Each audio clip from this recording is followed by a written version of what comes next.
دوست داری این قدرت‌های ابرقهرمانی رو داشته باشی یا نه؟ برو بریم. کشیدن بهترین دایره جهان. من تا 96% فکر کنم این قدرت رو دارم. تو یکی از شورت ویدیوها دیدیم با هم. ولی در کل باحاله، میتونی رفیقات جمع کنی و برگاشون رو بریزونی. بد نیست. هیچ وقت وزن اضافه نکنی. نه به نظرم. تو باشگاه مثلا آدم میره، اگه واقعا عضله‌های زیادی اضافه کنی وزن باید زیاد شه. صرفا چاق شدنه نیست. نیاز نباشه بخوابی. خواب کلا یه لذته به نظر من. هرچی سن آدم میره بالاتر متوجه میشه که چقدر حال میده خواب. ولی اگه واقعا نیازی بهش نداشته باشی، 8 ساعت 10 ساعت اضافه داری. من خودم به شخصه کارمو بیشتر میکنم. تایم بیشتر داری در کل. حالا بده، بد نیست. دستکاری احتمال.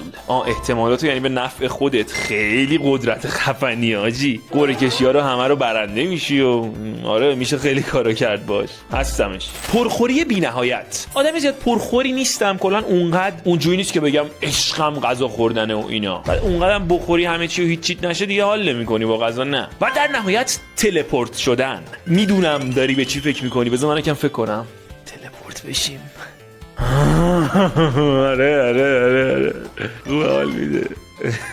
نظرت چیه؟ تو کامنت ها بگو.